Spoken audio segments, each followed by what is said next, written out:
Tuan-tuan, tentang tarikh Isra' dan Mi'raj, dia menjadi banyak pendapat. Masalah tarikh ni pun orang bergaduh. Sekejap kata Ramadan, sekejap kata Rejab, sekejap kata 5 Hijrah, sekejap kata 5 kenabian, sekejap kata 9 tahun kenabian, sekejap kata 18 bulan sebelum Nabi hijrah, macam-macam. Jadi ada orang kata Isra' ni tak berlaku pun, mimpi je. Sebab apa? Sebab tarikh tu pun tak sepakat. Oh. Okey. Dia kata tarikh pun tak sepakat. Dia suruh kita fikir pula. Ya fikirlah kan. Kalau tak tarikh pun macam ni macam mana kan? Cuba suruh dia tanya tarikh Tok Wan ni beranak bila.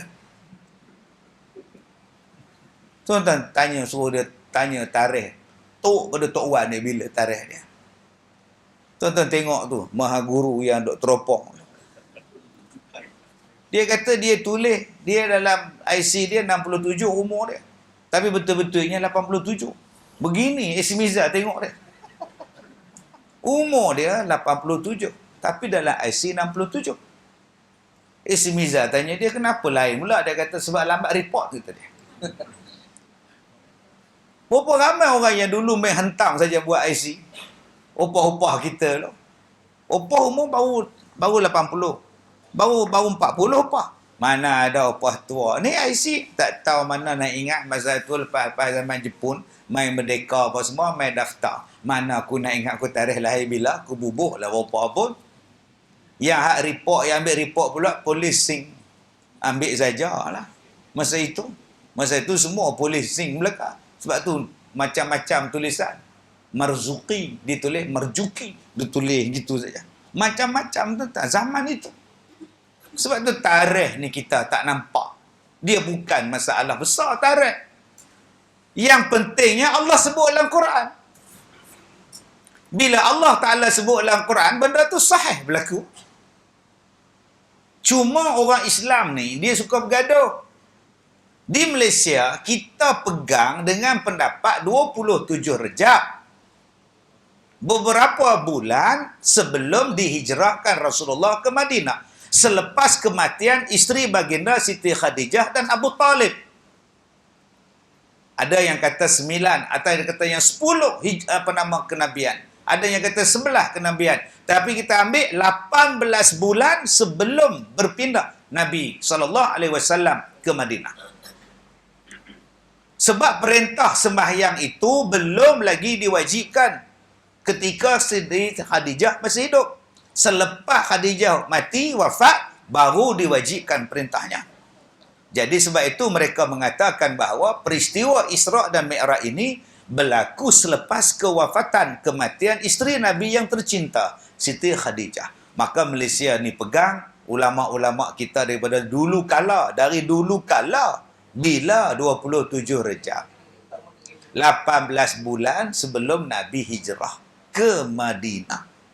Tetap ulama'-ulama' kita di Nusantara, di Malaysia, tanah Melayu ni khususnya, memang dia pegang tarikh ni, bulan Rejab, 27. Beberapa belas bulan sebelum Nabi hijrah ke Madinah, 18 bulan. Setahun lebih. Tak ada masalah apa, Tuan Haji. Bila mari puak-puak ni pula dia bawa. Sebenarnya pendapat yang mengatakan 27 Rejab itu sebenarnya sekejap kali kanan, sekejap kali kiri. Sebenarnya pendapat At-Tabari mengatakan bahawa sebenarnya pendapat ni lalah kita pun pening. Puak-puak ni datang tuan-tuan bukan nak bagi faham, dia memeningkan orang. Puak mana ustaz? Mana saya tahu. Pergi cari sendiri. Benda yang dah muktamad, uruf dipegang di tanah air kita, dirombak balik. Bila dirombak balik, kacau. Sebab tu hari ni kita kacau. Bang, azan sembahyang Jumaat. Kita buat 2 kali. Mari puak-puak. Ni sebenarnya, sudah. Sekali je azan Jumaat. Dah bergaduh pula dah. 2 kali Jumaat azan. Sebenarnya tarawih ni, sudah. Nabi dia tak buat 20. Sebenarnya dah bergaduh pula. Dulu elok je sembahyang tarawih, tak bergaduh. Sekarang 8, sekarang 20, sekarang 8, sekarang 20. Tuan-tuan tunggu lagi sebulan lebih ni. Gaduh pula. 20 ke 8? Kita ambil 20 lah. Mana ada Nabi buat 20? Oh, sudah. Dulu kau buat. Dulu aku tak tahu, sekarang aku dah tahu. Ni golongan yang takkan selesai, tuan. Benda khilafiyah ni, dia takkan selesai sampai bila-bila pun. Sebab tu kita di Malaysia, kita pegang 27 Rejab. Beberapa bulan sebelum Nabi hijrah ke Madinah. Muktamad kita pegang. Akhirnya kita hidup beratus tahun di Malaysia ni Islam. Tak ada bergaduh bila buat Isra' Mi'raj. Tapi hari ni kalau buat Isra' Mi'raj, orang jadi pening. Tahun lepas Ustaz tu kata bulan Rejab, tahun ni kata pula bulan Ramadan. Pula mana satu betul je ni. Dia duk bawa benda khilafiyah dalam masyarakat. Sebab ada pendapat mengatakan bahawa Isra' Mi'raj ni berlaku bulan Ramadan. Yang kita duk sebut Rejab. Beratus tahun Rejab. Mari dia pula Ramadan. Nasib baik dia tak bawa Syawal, Muharram, Safar.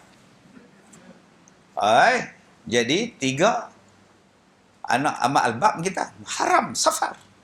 Anak menantu ayah. Nampak tuan-tuan ni? Nampak faham tak? Kopinya melekat, hitam melekat. Tak ada gula, tak ada mana. Ini nama dia tompel tuan ni. Muharram, safar semuanya ada ni. Dah tetap, dah cantik dah kita buat. Tapi golongan ni dia mari pula. Akhirnya kita tak sepakat. Bila kita buat bulan Rejab, Isra' Mi'raj, dia duk perli kita. Ya ke bulan Rejab? Tak bulan Ramadan, korang bulan Rejab. Kita pun rasa tak semangat. Lama-lama tak buat. Lama-lama kita tak ingat Isra' dan Mi'raj. Sebab apa? Sebab jadi bergaduh. Padahal biasa manusia mempunyai pelbagai pendapat. Sebab zaman kita dulu, macam zaman ayah kita, tok kita dulu, bukan ada satu tarikh yang tetap. Dia bukan ada arkib. Zaman dulu bukannya ada muzium, ada arkib. Bukan ada arkib negara yang mencatat setiap perkara yang berlaku. Arkib sekarang ni pun lepas merdeka baru tubuh. Zaman Jepun tak ada arkib. Zaman para meswara hang tuah lagi tak ada. Okey, tak ada. Maka sebab itu, pelaksanaan tahunnya, penetapan tahun hijrah bila nak kira kalendernya, zaman Umar baru kira. Zaman dulu dia ngikut. Ini tahun gajah, yang ni tahun banjir, yang ni tahun perang. Dia tidak ada angka khusus pada masa itu. Kemudian datang Saidina Umar Al-Khattab, sekarang kita buat kiraan tahun. Permulaan Nabi hijrah ke Madinah itu tahun pertama. Maka dia dipanggil tahun pertama hijrah. Itu kira dia. Macamlah kaedah kita dengan tok nenek kita. Opah umur apa dalam IC, opah dah 90 lebih. Tapi tak tahulah. Dalam IC opah baru 60, tapi tengok rupanya dekat 100 dah opah ni. Jadi pasal apa? Pasal kiraan dulu main hentam saja. Itu zaman opah kita. Tetapi yang ulama-ulama ni dia menetapkan tarikh-tarikh ni, dia kira umur ni berapa. Khadijah mati bila. Dia tetapkan di situ. Maka kita ulama di Nusantara ni memilih bulan Rejab 27 hari Isnin malam pada 18 bulan sebelum berlakunya hijrah Nabi ke Madinah. Itu kita pegang. Jadi kalau tuan-tuan nak pegang bulan Syawal, tuan-tuan nak pegang Nabi Muhammad Isra' dan Mi'raj tahun yang kelima, tuan-tuan nak pegang itu pendapat-pendapat yang macam-macam, terpulanglah. Saya pun tak kata betul, saya pun tak kata salah. Terpulang pada tuan-tuan. Tapi kita di Malaysia ni ambil yang uruf, ambil yang banyak. Maka itu tarikh dia. Kalau ada penceramah yang datang, tak, dia berlaku 5 Ramadan pada bulan tahun yang kelima kenabian. Terpulang kat dia. Terpulang kat dia, letak dia. Kita tak kata dia salah, kita tak kata dia betul. Mungkin dia belajar dekat Madinah dulu macam tu. Mungkin dia belajar dekat Jordan dia macam tu, mana kita tahu. Okey, wallahu alam. Tapi hak kita di Malaysia ni sejak beratus tahun itulah tarikh yang kita pegang. Wallahu alam.